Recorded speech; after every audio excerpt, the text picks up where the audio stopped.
Everybody, we're taking a look at a Mk8 today. First off, let me apologize if I seem a little winded. I just went on a run. But this is a pretty nice Mk8.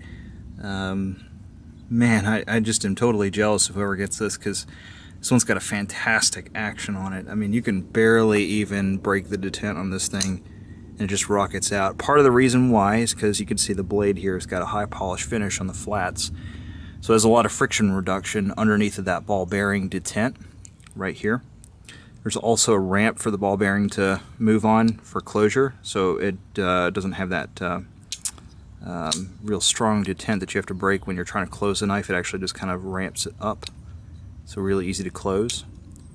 Perfect centering. But like I said, the other reason why this is a super slick action is because every piece that touches the blade here has actually been mirror polished, so has a mirror polished pivot on it. Additionally, the area where the bearings run on, I actually went and polished that as well, so very, very slick on the inside. This is a orange peel violet finish, and you can see it's got a little bit of that sort of gold color in there too. Really, really unique looking finish. And A2 style frames, so it has a really heavy chamfers. I do those by hand. There's an orange peel finish on the chamfers, and that's matched underneath here inside the choil and on this side of the knife, all the way around the edges of the blade, although it does have a polished crowned spine on it, so a little bit different there on the spine, but I think the polished spine looks really good with this particular blade. So the blade is a Spanto grind, and it also has a hand-rubbed satin finish on the bevels. And this is one of those just because I can finishes where it's got hand-rubbed satin bevels and a mirror polished set of flats on it. So this is really just showing off my ability to finish those flats and leave these bevels untouched. This is kind of a really difficult, technically challenging finish. It's nicely done on both sides. That gives you a lot of friction reduction though, so this thing's got a really, really, really nice action. Like I can't stress to you how good this thing flips. It's just glass smooth. Got the Stephen Kelly pivots in there. I did a little bit of a chamfer around it to give it like a little bit of a collared look. You can see that chamfer on there. And that's matched up with a two-tone pivot. It's violet anodized in these little dots in there. I polished all the hardware on it, so it's got polished screw in the back, and also here. The pocket clip is a little bit thicker. This is a reinforced pocket clip.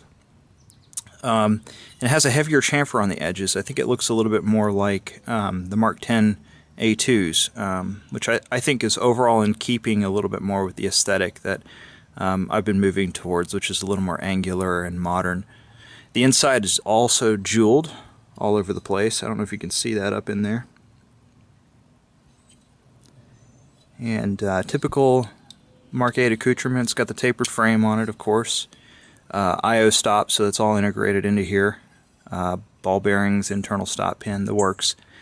But just a really nice high-end version of the Mk8 with an exceptionally good action. I mean, it just is glass. And it also responds really well. It's very responsive action, so if you light switch this thing or push button it, it just comes right out. I don't know if you can tell how fast that is, but it's really quick. So if you preload it just a little bit, this thing gets super responsive and it goes right out. You know, faster than most automatic knives, but there's no springs in this. This is all just pure manual flipping action. Oh, by the way, it's got a good detent. Shake it all you want, no issues there. But it doesn't have a very strong, it's not like it's ridiculously strong or anything like that. You just pull this thing, light switch it, and it comes right out. So, really nice. Just a really, really nice knife. Whoever gets this, like I said, I'm thoroughly jealous. Anyway, thanks for watching, guys. Appreciate it. And if you're interested in getting one of my knives, have a look at my website, www.wellmooncustomknives.com. And I do have a few knives in there in stock, ready to go. I don't do custom orders, but I do keep knives in stock on my website. Anyone can order them. You don't have to worry about weights or anything like that. I just you know, you buy it, I put it in the mail, and you get it in 2 or 3 days. So, thanks guys. See you later.